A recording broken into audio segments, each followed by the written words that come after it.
On News Hour tonight, car dealer arrested for cannibalism in Zamfara is arraigned in court. Nigeria drops in corruption perception index. Central Bank retains interest rate at 11.5% to check inflation. And on the foreign scene, UN calls for rule of law, constitutional order in Burkina Faso.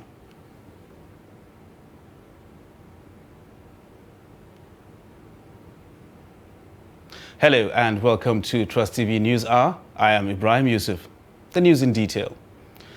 A prominent car dealer in Gusau and 4 other people were on Tuesday arraigned before a Chief Magistrate Court 1 for killing, decapitating and eating body parts of a 9-year-old boy identified as Ahmed Aliu.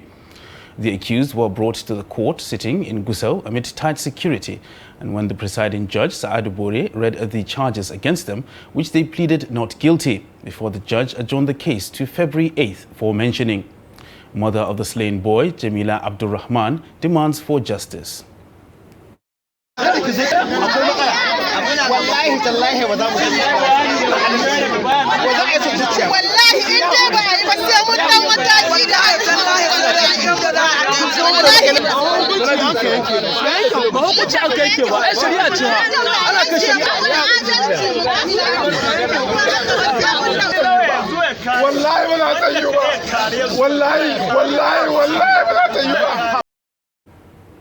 Meanwhile, Chief Magistrate Court 1, Gusau, Justice Garba Saadu has sentenced a 46-year-old Chukwuka Jude to 6 months imprisonment on the first count charge, with the option of fine of 50,000 naira and 1 year imprisonment without option of fine. Justice Saadu Garba sentenced the accused person following arrest of the suspect, fake lawyer. He pleaded guilty to the charges and asked the court to show mercy and leniency by considering the option of fine on him. The report. Police in Zamfara State charged the fake lawyer, Chukwuka Jude, to Chief Magistrate Court 1 Gusau for prosecution. Chukwuka Jude, 46-year-old, arrested for parading himself as a lawyer at the higher Sharia court Tudunwada in Gusau Metropolis. Jude cried out that remanding him to a correctional facility will put his family under serious difficulties as he is the only breadwinner. Counsel to the suspected fake lawyer, Joseph Eze, said his client is arraigned in court on 2 counts charges of impersonation and cheating. Yes, my client, the convict, Chukwuka Jude, personated a legal practitioner. That is to say, he claimed to be a legal practitioner, and he tried to practice in a court, the Sharia court here, when he was discovered, or rather caught, by one of our colleagues. And he was investigated and found not to be a lawyer as he claimed. Today, that happened on the 18th of this month, 18th of January 2022. Today, he's been arraigned, and there was summary trial because he admitted the content of the FIR. There are 2 counts. One of personating a lawyer. The other is cheating by personation. The matter has been adjourned to February the 3rd, 2022, pending the conclusion of the police investigation. Attorney General of the Federation and Minister of Justice Abubakar Malami says machineries are in motion to ensure the continuation of courts sitting in Kainji, New Busa, for prosecution of Boko Haram cases. The minister stated this in a statement issued by the Special Assistant on Media and Public Relations Office of the Attorney General of the Federation and Minister of Justice, Umar Gwandu, on Tuesday, after the minister received the Nigerian ambassador to the Kingdom of the Netherlands, Eniola Ajayi. Malami commended the ambassador for her tireless efforts and patriotism, recalling that Nigeria has cooperated fully with the court through submission of relevant documents, which eventually led to its exoneration. He noted that a committee has already been established for the domestication of Rome Statute in Nigeria. Speaking earlier, the ambassador expressed willingness to continue her patriotic service in the interest of the nation and promised to rededicate efforts to make positive impact in the discharge of her duties. Justice delivery in Nigeria takes a very long time, often because of technicalities or lack of comprehensive provisions in the statute books. For these reasons, stakeholders in the justice sector in Nigeria converge on Abuja to fashion out ways of enhancing service delivery in the sector at the Justice Sector Summit with the theme Devising Practical Solutions Towards Improved Performance, Enhanced Accountability and Independence in the Justice Sector. The summit is put together by the Nigerian Bar Association and the Justice Research Institute of Nigeria. Trust TV's correspondent Mardia Umar completes the report. The consensus of opinion is that the Nigerian justice sector has continued to fall short of expectations. It is for this reason the NBA sought the support of the National Judicial Council to convene the summit with a view to bringing all stakeholders together under one roof to proffer solutions. I believe that our call to action must begin from our admission of the state of affairs of our administration of justice system that we are thoroughly dissatisfied with. There is a convergence of opinion of both the bar and the bench that the Nigerian justice sector delivery system is not operating at its optimal best. By the time we listen to all the criticisms, all the faults, everything that they have to say about how the judiciary have messed this country up, it's not going to be a pleasant experience for all of us judicial officers. That I can assure you. It's not a pleasant experience. Not just for us judicial officers. We are the main culprits, as you would say. Other stakeholders as well. I know some SANs will get under fire. Even our able vice president will say under his watch, how can such a thing happen? So he's going to face his own fire as well. I mean, we are all going to be blamed, but that's what we're here for. Vice President Yemi Osibajo, a law professor and a senior advocate of Nigeria, speaks on reforms in the sector. For us in the executive, support for the justice sector reform effort is a given. And I think that the Honorable Attorney General has said as much. The involvement of the executive in reform is one, at least as far as this administration is concerned, that has been ongoing. And there have been several iterations of that effort. But I think what is important at this point is that synergy with all of the other arms of the administration of justice system. And I think that it is entirely possible for us to make a breakthrough now. We'll continue to work with you in identifying and accelerating the needed incremental and substantial reforms in the sector. Much hope and expectation is hanging on the outcome of this summit. Now, if you are considering appointments, for example, the Constitution is clear as to what is expected, perhaps for appointment as a justice of the Supreme Court or Superior Court of Record. But here we are, first with guidelines developed by the judiciary, for example. As it is today, regardless of the capacity, competence, and integrity of a senior advocate that is desirous of taking up an appointment as a justice of the Supreme Court, it is becoming practically impossible on account of the guidelines that are designed to ensure at the end of the day that appointments are localized through judicial process. The summit also held in attendance judges of high courts across the nation, heads of courts and other major stakeholders in the justice sector. Mardia Umar, Trust TV News, Abuja. And now to matters of security. Bandits have killed one person and abducted 15 others in Watagari village, Maikujeri district of Rafi local government area of Niger State.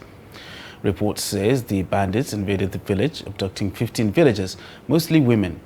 Efforts to get confirmation proved abortive as the Niger State Police Command's Public Relations Officer, DSP Wasio Abiodun, could not be reached. Meanwhile, Resource Center for Human Rights and Civic Education is calling on the federal government to expedite actions towards the passage of the Child's Right Act across the 36 states of the Federation. The call follows the abduction and gruesome murder of 5-year-old Hanifa Abubakar by her school proprietor in Kano. In a statement issued by the executive director of the center, the group said only 24 of Nigeria's 36 states have adopted the Child's Right Act 2003, which guarantees the right of all children in the country. It, however, advocated for a whole-of-government and whole-of-society approach to identifying and preventing threats to children's rights. Meanwhile, the Association of Private School Owners of Nigeria, APSON, in Kano State have reacted to the recent policy of the state government to revoke their licenses over the gruesome murder of 5-year-old Hanifa Abubakar by her school teacher. The National Vice President of the association, Maryam Magaji, speaks to Trust TV's current affairs program, Daybreak, on the issue. I think this is not something new, but the prayer behind all this revoking of certificates is please let there be justice. Let government do justice for the screening. Let them appoint people who are confident and people who are trusted people by the government, so that whatever happens, nobody will go behind the committee and create a room for something else, so that they can issue certificate. Even the schools is not even due for certificate. I think the government should also look at the renewing of the certificate, because we know that in every 3 years we used to renew our certificate and we paid. So with this incident that happens, because it's not from our side, so we are pleading on behalf of the proprietors that if government wants to renew all these certificates, for those that their certificate is expired and due for renewal, and also those that their certificate is yet to renew, we are pleading with the government to look at the situation and the conditions of Nigeria, so that they should waive the money for renewing of certificate. I think if they can do that, more especially to the proprietors, they will find a soft landing to that, because all we know is that proprietors of private schools and government and also parents, we are all partners in progress. Lagos State Government on Tuesday suspended the National Union of Road Transport Workers (NURTW) activities at AEAO, Church Street and Idumota Bridge in Lagos Island indefinitely. The Special Advisor to the Governor on Transportation, Oluwatoyin Fayinka, announced the suspension at a stakeholders meeting which held at Alausa Ikeja to address the crisis often caused by activities of transport union members. He explained that the indefinite suspension became necessary following violence in those areas and to prevent further acts of violence, stating that the Rapid Response Squad has been directed to deploy armored personnel carriers on Idumota Bridge, as well as enforce the suspension of the NURTW within the axis and simultaneously flush out the Oju Opake boys lurking along plaza around Church Street axis. Also suspended are the activities of the transport union at Church Street and John Street, particularly Keke Marwa and minibuses. Nigeria ranks 154th in the 2021 Transparency International Index.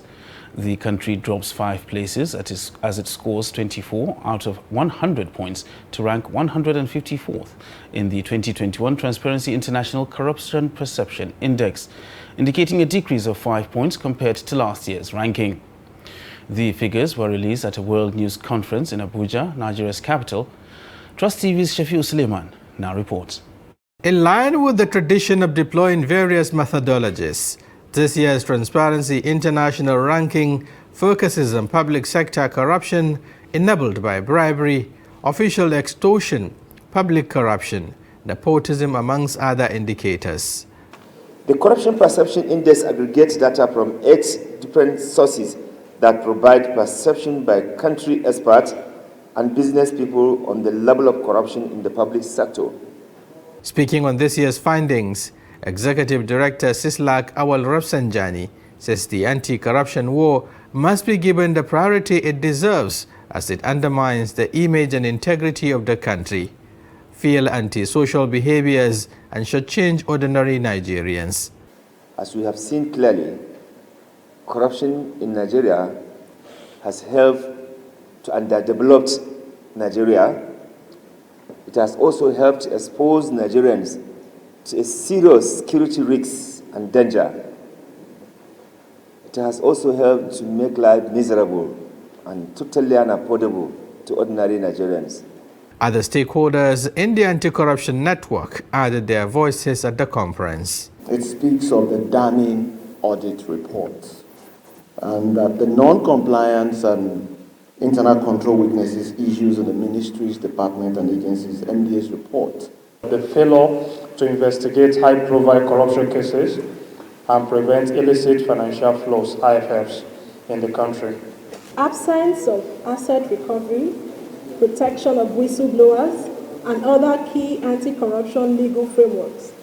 There have been reports of diversion of funds embarked for Nigeria's response to the COVID-19 pandemic. Yet, Nigerians are yet to see any high-profile convictions.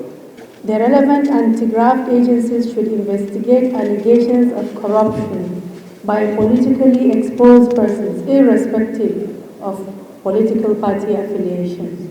The anti-corruption watchdogs, while appreciating some government anti-corruption agencies for their untiring efforts in stamping corruption, also call on the authorities to see the report as a call to action in decisively tackling the nation's #1 enemy, corruption. Shafiu Suleiman, Trust TV News, Abuja. And now to politics, where the National Assembly has passed the harmonized version of the Electoral Act Amendment Bill to include provisions which clearly define the mode of primaries for political parties.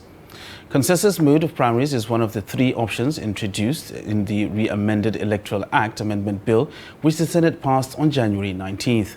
The report. While the House passed the mode of primaries to include direct and indirect only, the Senate passed the direct, indirect, and the consensus mode of primaries.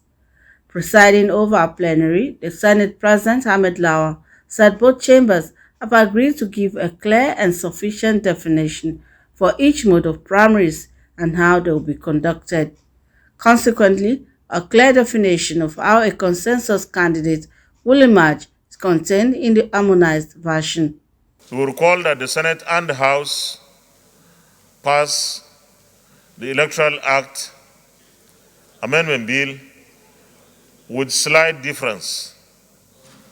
While the House passed the mode of primaries to be direct and indirect only, the Senate passed the mode of primaries to be direct, indirect, and consensus. What we have done is to give very clear and sufficient definition to each mode of primaries. The harmonized version, passed by both chambers during Tuesday's plenary, is the final agreed version on the amendment to Clause 84 of the Electoral Bill. All things being equal, the Electoral Bill is now to be forwarded to President Muhammadu Buhari for assent into law. You're watching Trust TV News Hour. Coming up after the break, why exodus of doctors persists? This and more when we return. Stay with us.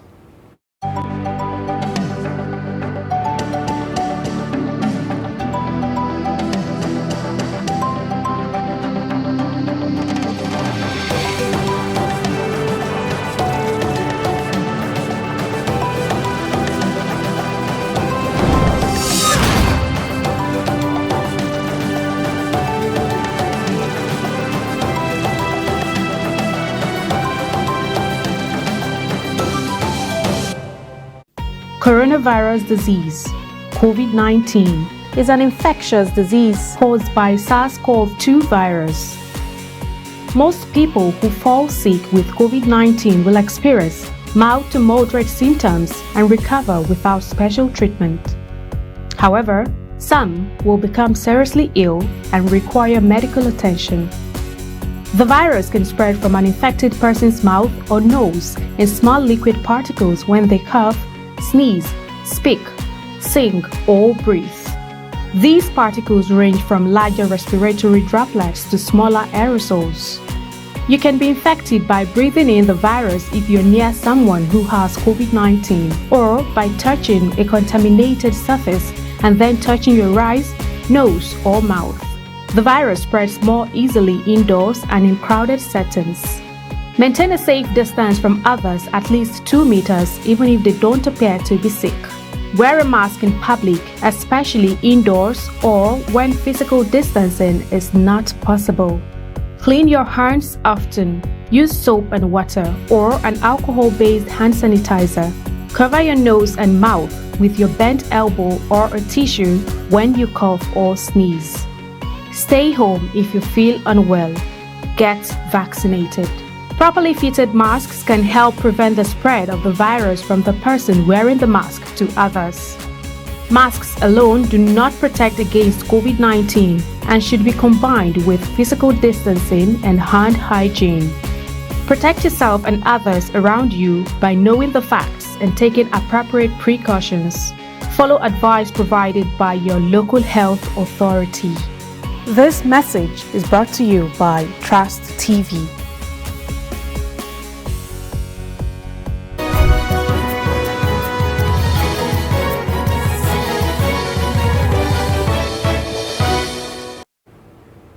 Welcome back. You're still watching Trust TV News Hour.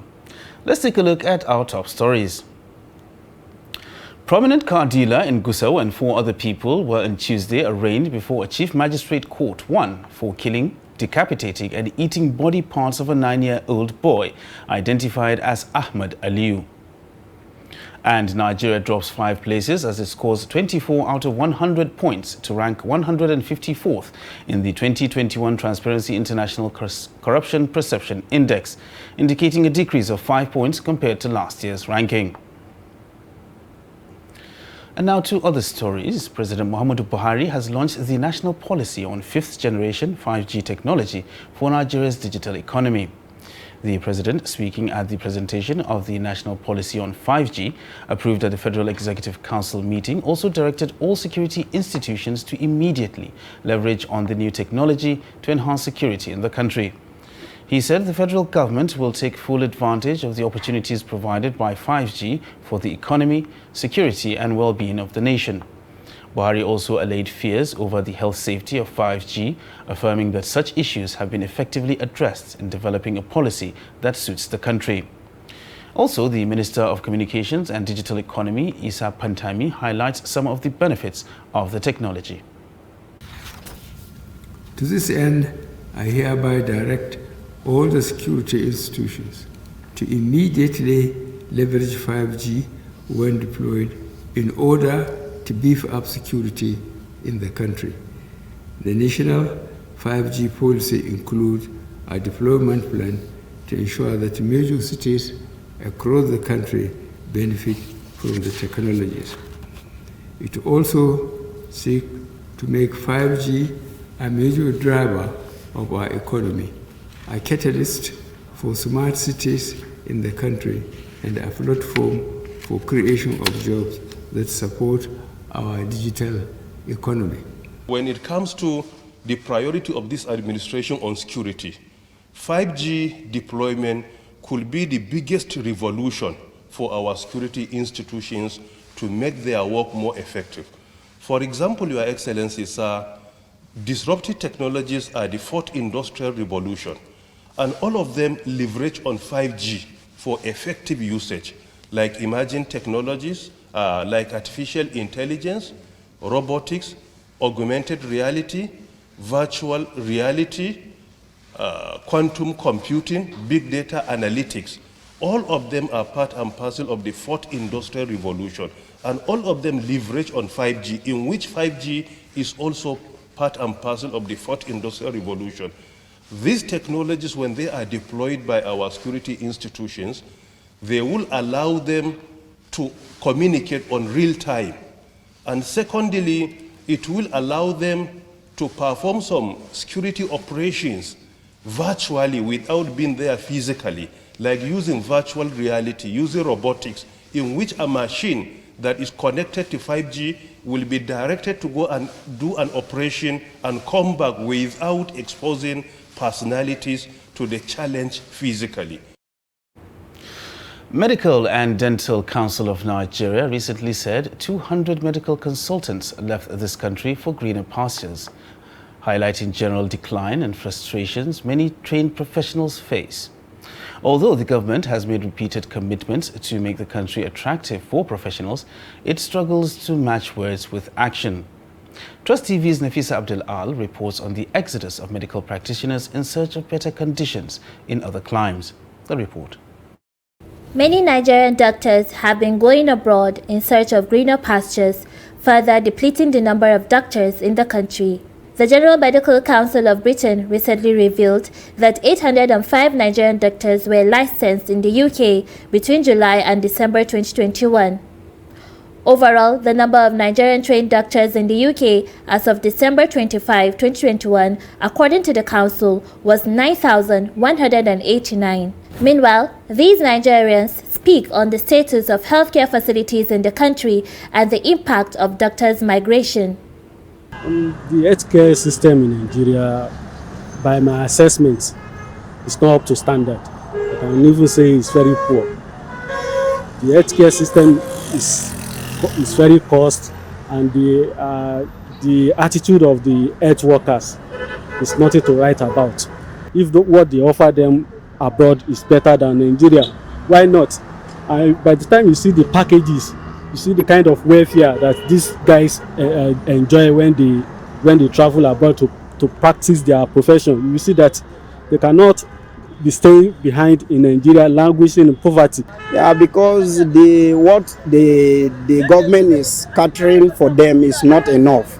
So they think that if they should go out, it will be better for them than for them to waste their time and their resources here, because the government does not take any relevant impact. What they should be taking, they are not seeing it. That's what they feel very bad. That's why some of them they feel very sluggish even to go to work. When they lack facilities, trust me, it's because of finance. That's why those facilities are not there. Or let's say some people are holding it back. And if the facilities are not there, trust me, the doctors won't have a way to perform much duties. And some of them are quite honest and they're looking for a place where to perform more of their duties and in a better way to do so. So I feel that is why they're traveling outside. Achimogu Samuel, a medical practitioner, says the general well-being of doctors is not being prioritized by the government. We know this is a question that is there to every doctor currently practicing. So we're looking at things from the financial aspect, from family obligations, of course, the career opportunities. These are things we consider. Yes, I for one will not blame any doctor for taking any of those decisions, of course, to seek for greener pastures. It's just that as it stands, we tend to lose more. And the reason is not just, we can't just point to just one major reason. It's a whole collection of factors, in this day and age that we are in. Of course, we have to look at the donkey years put into studying medicine, the sleepless night, what do you have to mention, okay? And you find out that, okay, thinking you're going to at least, because this is the only trade you know, you study, you treat, and then you have people advising that you switch into other line and manage your life by doing business and farming and whatnot. Sorry to mention that. Okay, so that's not very, very encouraging. So people look outward where their future can be planned. You can set goals and achieve those goals. So these are the encouraging things people see out there, and this is what pulls them out of Nigeria. Okay, so sorry to say, but our government is not really looking into the welfare of your doctor, of your average Nigerian doctor, where accommodation is a problem. Because number one factor for every doctor is to where they have their peace of mind is where they lay their head after a stressful day, a stressful week, a stressful month. You can name it as long as it goes. So we need the government to look into these things. And what they're asking for is not horrendous. It's not a mountain. It's something that actually can be implemented, and watch the doctors stay back and do their work. According to the Nigerian Medical Association, of the 75,000 Nigerian doctors registered with the NMA, over 33,000 have left the country. Nafisa Abdul-Al, Chess TV News, Abuja. United States of America has assured of its readiness to partner with Kwara State government in ensuring that 50% of residents in the state are vaccinated against COVID-19 soon. The Director of Immunization of United States Center for Disease Control and Prevention, Bolu Omotayo, gave the assurance while on a courtesy visit to the Deputy Governor of the state in his office in Ilorin. Hit the report. The team from the United States Center for Disease Control and Prevention is in Kwara State to seek for more collaboration with the Kwara State government to ensure that more people are vaccinated against COVID-19 soonest. The State Executive Secretary of the Primary Health Care Development Agency, while introducing the team, informed the Deputy Governor of the readiness of the team to partner with the state to ensure the vaccination of majority of residents in the state to 50% soon. The leader of the team, Bolu Omotayo, says the determination of the state out of the 12 states selected made it to be chosen for the present exercise. Center for Disease Control, of which through their office, the AFINET, they have set up an office in Kwara State as one of our partners alongside WHO and UNICEF to support not just our routine immunization, but also in terms of surveillance activities, because they have deployed 8 NSLOs that support the states in surveillance activity in the last 2 years, and they are quite critical in our drive to keep polio at zero in the state, which is in line with the mandate of His Excellency, the Executive Governor of Kwara State, in their revolution within the health sector. I come with the blessings of the U.S. Ambassador, and in fact, she has a letter. I believe we sent a copy before, and I have the hard copy that I'll present to you, just reflecting again on our desire and our support to Kwara State. We know Kwara State is one of those states that when you want to do something, you move and you make a difference. So like the SPHCDA permanent Executive Secretary mentioned, out of the 12 states where US CDC funds in terms of immunization, we've selected 2 states to start up and to enforce and increase our support, and that was Kwara State as well as Adamawa. The representative of the United States Agency for International Development is full of appreciation to the state government in its effort to eradicate polio and also reduce spread of COVID-19 through vaccination. And we thank you very much for your support of those projects. They're very much in line with supporting our HIV, AIDS, and tuberculosis portfolio, which has been very prevalent here in the state. But in addition, we're also leveraging that supply chain and logistics support to be able to support the COVID-19 vaccinations here in Kwara State. And as a part of that, we thank you very much for your support in allowing us to work with you to make sure that the population here in Kwara has the opportunity to get vaccinations. The state deputy governor assured of the readiness of the state government and asked for more support to create and improve awareness on the people. I have so much confidence in the team here. I'm the chairman of, by the grace of God, chairman of COVID, chairman of polio too. I hardly get involved because I know she's fantastic with Dr. Gutuye. They are very confident, they know their job, they're professional. So I don't need to check on them every time. I know they're doing a good job and they're very professional. So I can assure you 100% that you have a great team that will support you and will support you to succeed. We thank you for coming to us here in Kwara State to help us with the vaccination. The team requested the state government to provide more workforce to assist the team in its efforts to spread the awareness of the need to be vaccinated against COVID-19 and be immunized for polio across the state. Now to matters of the economy. Well, the federal government says it is proposing to extend the subsidy removal implementation period by another 18 months. The Minister of State for Petroleum Resources, Timipre Silva, stated this to State House correspondents on Tuesday during a special briefing on fuel subsidy organized by the Presidential Communication Team at the Presidential Villa, Abuja. According to him, the extension will give all stakeholders time to ensure that the implementation is carried out adequately. President Muhammadu Buhari has, following engagements with stakeholders, agreed to an extension of the statutory period for the implementation of the removal of subsidy on petroleum premium motor spirit, PMS, in line with the existing laws. The new Petroleum Industry Act provides for the unrestricted market pricing for PMS from the effective date. However, the PIA also envisaged the potential for supply disruption with its resultant effect on the economy.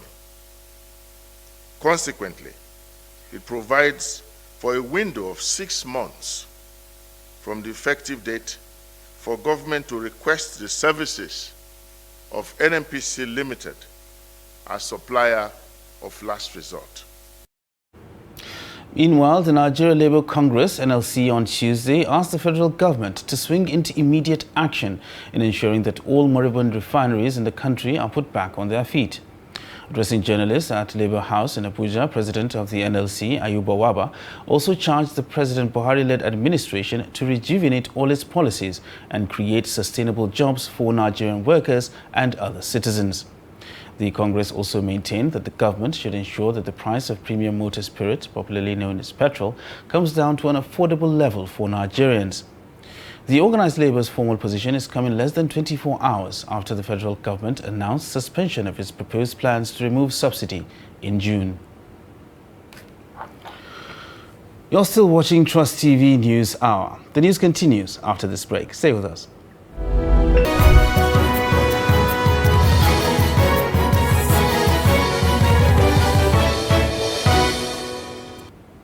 You're welcome back. If you're just joining us, this is still Trust TV News Hour. Moving on to other news now. Monetary Policy Committee of the Central Bank of Nigeria, CBN, has voted to retain the monetary policy rate, MPR, which measures interest rate at 11.5%. Addressing journalists on Tuesday after the committee's first meeting for the year at the CBN headquarters in Abuja, CBN Governor Godwin Emefiele said the committee members unanimously retained key rates. He said the committee voted to maintain the key lending rate of 11.5% with the asymmetric corridor of plus 100 and minus 700 basis points around the MPR and liquidity ratio of 30%. Explaining that the committee believes that the existing monetary policy stance has supported the growth recovery and should be allowed to continue for a little longer. The monetary policy rate, MPR, is the baseline interest rate in an economy. Every other interest rate is used within an economy is built on the MPR. 6% CBN estimate, 4.2% Federal Government of Nigeria estimate, and 2.7% IMF estimate. Committee's consideration.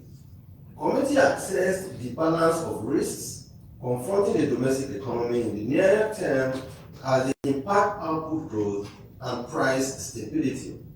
Members noted the unrelenting effort by the monetary and fiscal authorities in mitigating the impact of the virus on the economy.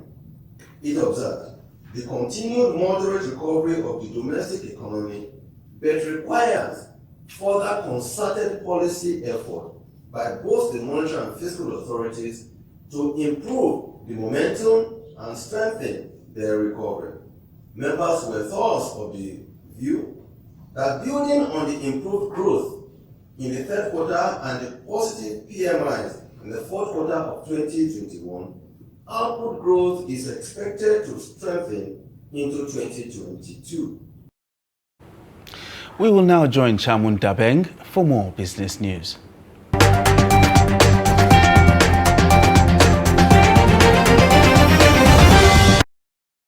President Muhammadu Buhari has approved the suspension of the planned removal of petroleum product subsidy until further notice. The disclosure was made known by the Minister of Finance, Budget and National Planning, Zainab Ahmed, and the Minister of State, Petroleum Resources, Timipre Silva, at the National Assembly on Monday.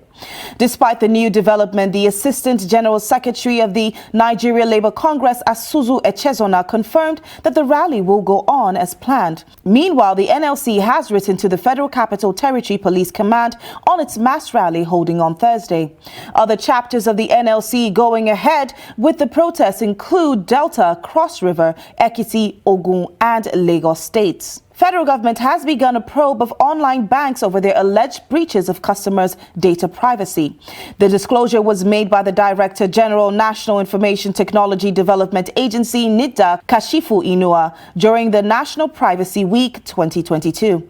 The agency is working with the Nigeria Police Force and other relevant agencies to investigate several lending platforms, popularly known as loan shark platforms. Amidst outcries of data invasion by Nigerians against lending platforms, NIDA had imposed a fine of 10 million naira on Soko Loan for their data breach last August. In November 2021, NIDA partnered with the Federal Competition and Consumer Protection Commission to address the increasing rates of data privacy abuse by money lending organizations, particularly fintech firms. Nigeria's federal government will from March this year commence the deployment of compressed natural gas CNG-enabled vehicles. Minister of State Petroleum, Mr. Timipre Silva, along with his team, noted that the government plans to convert about 5 million cars at the end of the program. A presentation made during the event showed that the government, working with original equipment manufacturers, OEM, and oil and gas marketers, plan to convert 1 million public transport vehicles and install 1,000 refueling centers within 36 months. A breakdown indicated that from 0 to 18 months, 500,000 conversions would take place and 580 refueling centers would be supplied by 5 OEMs, while from 18 to 36 months, another 500,000 conversions and 420 refueling centers supplied by 6 OEMs would materialize.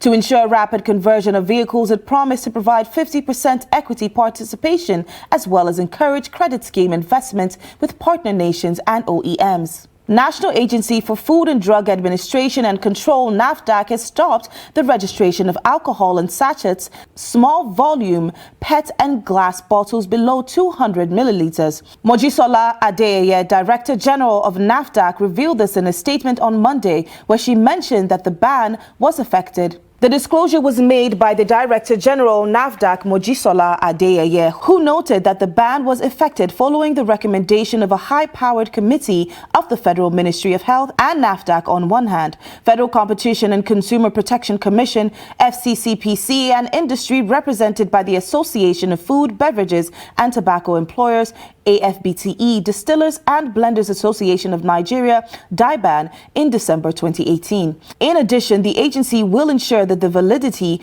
of renewal of already registered alcoholic products in the affected category does not exceed the year 2024. Adeyeye revealed that DIBAN has also been given orders to embark on a nationwide intensive sensitization campaign against the consumption of alcohol by adolescents below the age of 18 years in a bid to stem the tide of alcohol abuse in the country.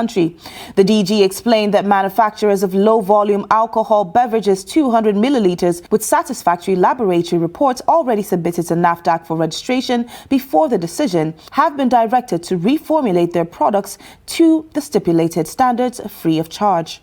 Nigerian Union of Local Government Employees, NULGE, has issued a 14-day ultimatum asking the state government to attend to meet its demand or face industrial action. The union, in a protest warning letter signed by its state secretary, Kolo Maigana, and addressed to the Commissioner for Local Government and Chieftaincy Affairs, expressed preparedness to embark on strike if their demands were not met. That's all for business news. I am Chamun Dabeng.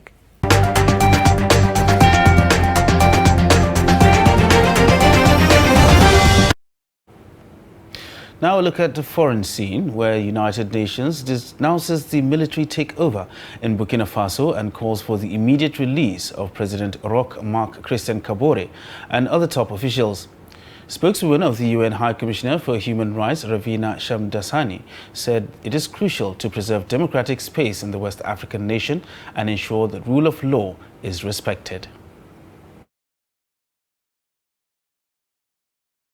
Burkina Faso yesterday. During her visit to Burkina Faso last November, she had stressed the importance of preserving the hard-won democratic and human rights gains made in the country, noting in particular the peaceful legislative and presidential elections that had been held in 2020. In the face of the security threats and the tremendous humanitarian challenges facing the country, it is more important than ever to ensure that the rule of law, constitutional order, and the country's obligations under international human rights law are fully respected. It is crucial for democratic space to be effectively protected, to ensure people are able to air their grievances and their aspirations, and to participate in meaningful dialogue to work towards addressing the many crises in the country.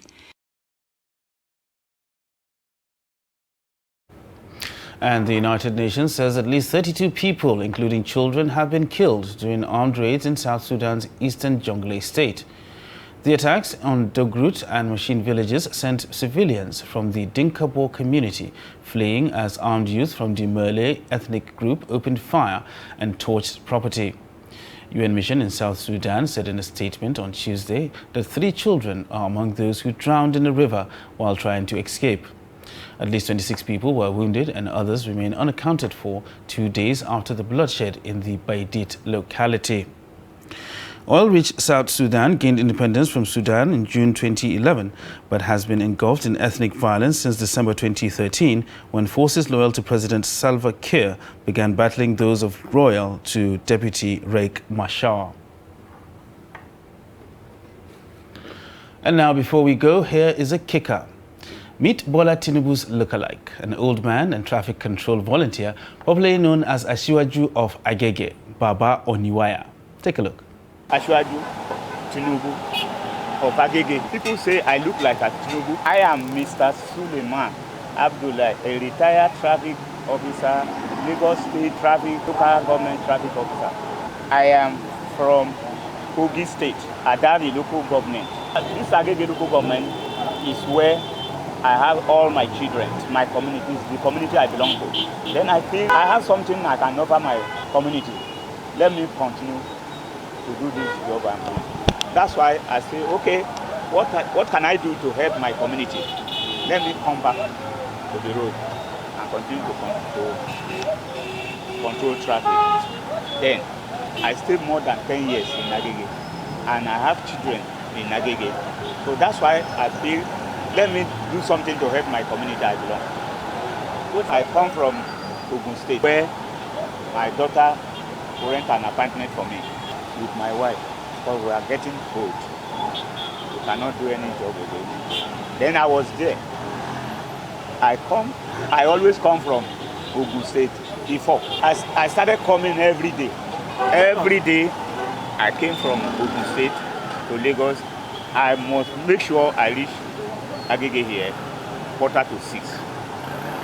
Then I enter mosque and pray. After my prayer, I come out, I hold my torch, begin to control again. Till 8 o'clock before any traffic officer came in. Then we walk together. Then one of my friends at Ires, number 3 Ires, say, "What, Baba? Why are you stretching yourself like this? With transport and everything. Come and stay with me. This is my father's house. We don't have anybody to worry you." Then every Friday I go back to and rest. Why I am happy is that I thank God. People appreciate me when they pass. They say, "Baba take, Baba take, Baba take." I feed myself from there. Like Alaji Shine, he promised paying me 10,000 naira every month. Then he paid me 50,000 for 5 months. Then I used it to do some certain little things to keep me living. And I am now a Lagos State Traffic Ambassador through my hard work, of which we hold the meeting every 6 months at the God FM 92.9. So I am happy. The challenges I used to have was those Danfo drivers. When you want to stop them, they will not. At times, some of them used to push me with the motor. I have to clear from the road for them to go, in order not to break my leg. There was a day when a Danfo man was trying to push me with motor. He doesn't know a man that is coming behind was a military officer. He has to come down. Why are you doing this? How much do you pay this Baba? And he's doing this job voluntarily. Why do you want to break his leg? He was beaten. I have to beg them again when they want to take him to the Abara. I beg, they leave him. Since then, well, I caution myself. Because of this job I'm doing, people have interest in me. They call me different nicknames. Ashiwaju, which is Tinubu. Ashiwaju, Tinubu, or Bagege. Other people call me Baba Oniwaya. People say I look like a Tinubu because I'm not a Yoruba, but how can I come and resemble a Yoruba man? They said that's how God creates people. People say, we say, Baba, why do you resemble Tinubu like this? Are you a Yoruba man? No. And they still call me, up till now, they still call. Some people say, go and meet him now. I say, no, I will never do that. When time comes to see him, God will send for me. And that concludes Trust TV News Hour for tonight. Don't forget to subscribe and follow us across all our social media platforms. I am Ibrahim Yusuf. Thanks for joining us.